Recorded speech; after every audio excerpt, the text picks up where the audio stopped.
Hi everybody, I'm Zilla Blitz and welcome to our overview of Phantom Fury, designed by Laurent Closier and published by Nuts Publishing. This game covers the second Battle of Fallujah in 2004 between largely US Marine forces and Iraqi insurgents. Now, the historical battle lasted more than a week, but this game covers an intense 4-hour segment of the battle for one section of the city. So this is tactical, house-to-house combat fighting, some of the most intense urban fighting that US forces faced since the Vietnam War. Now, this video will also be the first of 3 videos covering the game. And as part of this series, we'll be giving away for free a copy of the game. Details on how to enter this largely worldwide contest are at the end of the video. Let's jump in and get started. Before we jump in and take a look at the components, let's do a high-level view of the game. First up, this is a solitaire game. As the player, you control the US Marine forces that are trying to basically clear this map that we see in front of us. So your goal is to basically go block to block, taking out the insurgent forces and working your all the way up from the bottom of the map to clear the entire map as you go through. Now, the gameplay length is listed as 2 hours, and there are 16 turns in the core scenario. Now, each turn represents about 15 minutes of real time, so doing the math, the historical length of this engagement to clear this sector of the city is about 4 hours long. And it's really at the tactical level. Each counter represents 6 to 12 men. We'll take a look at some of the details of the map later, but let's talk a little bit about kind of the big picture things that are going on. First up, there's very much an element here of hidden placement and suspected enemy presence and ambiguity in where the enemy is. So as you move into areas, you're going to activate them and you're going to have to kind of hit these suspect areas to determine what's really in the area and then move forward with a plan of attack. So as you kind of move through the city, you're going to see these strong points and defensive points that you're going to have to react to and build your strategy around. In addition to your core infantry squads, as the US player, you've got Abrams tanks that you can have moved through.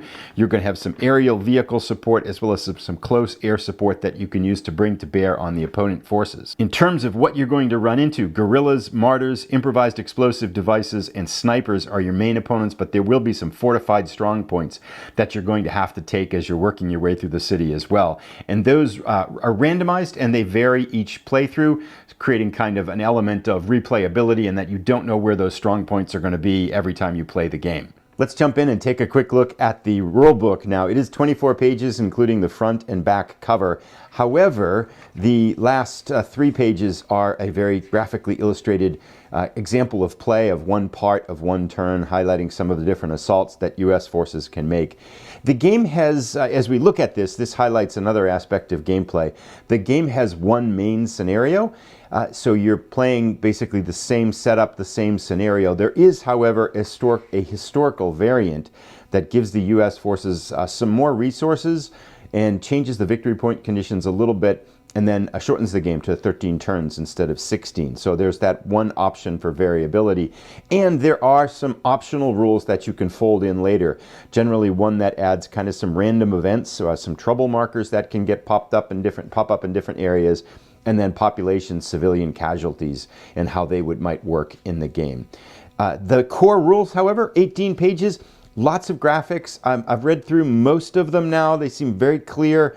I didn't have any difficulties in understanding everything. There is some complexity to this, I will say that, but it's not, I wouldn't say, an overly complex game. If I had to give an estimate of gameplay, I'm going to go with about a 3.5. I think you can learn this game in about an hour, probably a playthrough to get kind of your feet under you, and then you'd be kind of having no issues with the rules as far as I can see. And again, the real test comes when we play it, but so far I really like the layout and the graphic illustrations, just even the parsing of text with the headers.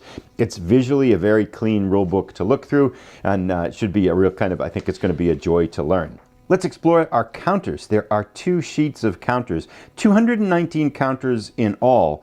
94 of them are 5/8 inch counters that we can see up here, the larger counters largely used for the units in the game. And then down the bottom here we can see some of the 125 half-inch counters that are largely the chits that you're pulling out of cups or some of the markers that you'll be using to identify kind of highlight what's happening in particular sectors on the map. We can see up the top here on this one, these are the US forces. One little design element that I really like here is that you'll notice this fired marker and then pinned marker on the left and right side. And so oftentimes in a game, you're going to be turning a counter sideways to highlight what's happened. And that's what you do with this. So after the US forces fire, you will turn your counter on the map, put it fired side up to let you know that that unit's fired and it's no longer available for fire in a particular segment of a turn. Likewise, if a unit gets pinned by enemy fire, you flip it this way to identify that it's been pinned. So really clever use of counter design to highlight some things that I think players do a lot as you're playing games. It's nice to see it built in. I thought that was a really clever twist. There is a backside to these counters, and there's a step system. So US units can be getting step reductions, and you can see their firepower, which is that top left number, reduced on this side. Now down below here on this front sheet, we have the area control markers. So this marker face up signifies that the US has gained control of that particular zone on the map. And then down below here, we can see these markers that get added to zones to indicate that U.S. forces have activated that zone. They've begun to move in, they've begun to explore that zone and try to start to clear that zone. I mentioned earlier on that in addition to the regular U.S. ground forces, there are some other elements that fold into gameplay that increase the options for the U.S. player as they are clearing blocks and moving through the city. We do have Abrams tanks here that can be added that are added as support for your forces. Then we have combined anti-armor teams down here that add in. There are security elements to largely prevent the insurgents from being able to flee zones that you're trying to pin them in. And then there is a hero rule, so heroes can appear in particular zones depending upon the activity in that zone. If we take a look at the second sheet, we can see the top up here are the insurgent forces, largely two different types. We've got guerrillas on the top here, and then on the back, there is no step system for the insurgents. We've got the martyrs that are a different type of enemy insurgents. And then on the bottom here, we can see there's a lot of markers. And these are the suspect markers. So as you activate a particular zone, you're going to be pulling two of these that will dictate where the enemy forces are. And this is a priority system, so second floor, first floor, rooftop. And so you'll be pulling these to determine where the insurgent forces may be, and then you determine what actually is there as you go through. So it's kind of a process as you work your way through zones to uncover where the enemies actually are. Some other elements to make note of here. There is some Dragon Eye, which is an unmanned aerial vehicle support. We have some Cobra close air support, and then a Hornet close air support that you can call in. So I get a sense that by kind of looking at the units and exploring some of the rules, that using your ground forces as well as the U.S. forces and learning how to combine them with the various supports, for example, the Abrams tank and then your unmanned aerial vehicle support, and combining these in a way that gives you that leverage you need to clear zones is probably one of the skills that you have to learn in order to play well at this game. Let's take a look at our two player aids. The one on the left here is a single-sided player, that all the tables from the manual, from the rulebook, that are pulled out, so for easy reference. Really nice to have these in one place. And again, as a solitaire game, only going to have one player, so you just really need one of these to be able to reference. So this is a kind of a basic cardstock element in terms of quality of play, but nice graphic design, pulling those tables out that you'd be using a lot from the rulebook. Our second player aid is largely, this is a setup here and victory points that are determined for determining final victory. We'll talk about that as we look at the map, but this is the detailed sequence of play. Probably a good time to highlight this a little bit to kind of get an idea for what you're doing in a particular turn. So initially there's a support phase where you determine what types of supports and where you want those supports to come in. This would be like the Hornet and the Cobra support. And down here then we shift into a reinforcements phase, which is just what it sounds. You're determining where and how you're going to bring reinforcements in. And then your fire combat phase. So we have fire combat resolution that goes on in that previous part, and then a movement phase. And then a big part of the game as we look at the back part here is the assault phase. And there are three different types of assaults you can use depending upon where you're coming into the location and how you want to take that location. Lastly, there's a reorganization phase, and then you lather, rinse, repeat, and go through the process until the end of the game. So I do think, again, giving that idea, this to me feels like a complexity of about 3.5 in terms of a sequence of play. It's got a nice, I think it feels like it really hits a sweet spot for a tactical game like this in terms of it's not overly simplistic from what I can tell from the rules, and looks like yet at the same time you're not going to get bogged down in the rules. So I think And fingers crossed, but it really looks like this one might hit that sweet spot between complexity and playability that I really like in a game. The idea that you can sit down and play this in a couple of hours is really appealing to me. Lastly, let's take a look at our map. I really like the visual look of this. It's 24 inches by 32 inches, and you just get a look at it as kind of congested urban feeling as you kind of imagine your forces working and digging out insurgent forces as they move upwards from basically from the bottom end of the map up through the top is where you exit. We can see these are starting zones down along the bottom, and then up here, tricky to see on the big map, but are marked with exits. So you're getting your forces through and sweeping through this area. It symbolizes an area of the Jolan district of Fallujah, and each one of these blocks here, if you were to zones, are basically 50 meters by 50 meters is what they represent in real life. And there are 61 zones in all that you'll be clearing as you make your way through this. So you can, I get a sense there's a sense of urgency here for U.S. forces. 16 turns, 61 zones. You've got to move to keep going if you're going to win the game. Let's talk a little bit about victory conditions. The US player has to clear the entire map, clearing out every zone by the end of the 16 turns in order to win.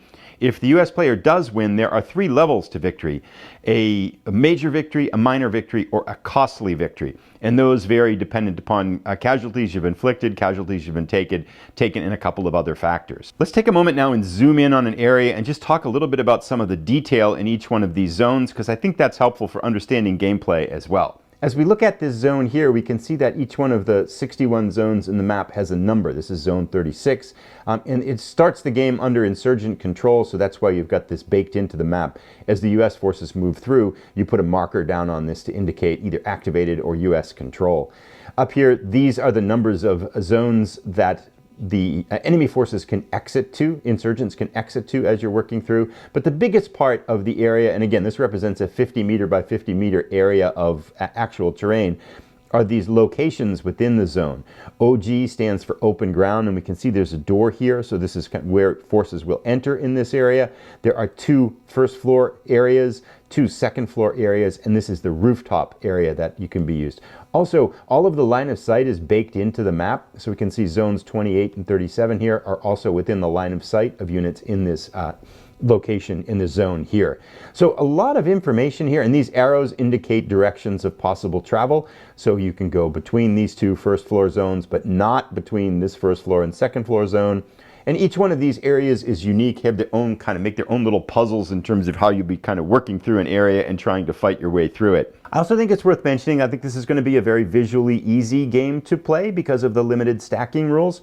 So there is a limit to 1 insurgent squad per location within a zone, and then when you're attacking, you're limited to 1 US squad per active zone. You can bring in more after that, but you can only, again, have 1 per location. So you won't be parsing through big piles of stacks as you play the game. I think it's going to be a visually clean game and make it easy to play as you go through. As we zoom out once more on the map, it's worth noting that we have some player aid support surrounding the map in general. Starting in the top right, we've got the player turn track, the game record, the game turn track, victory point track down here, a little compass there.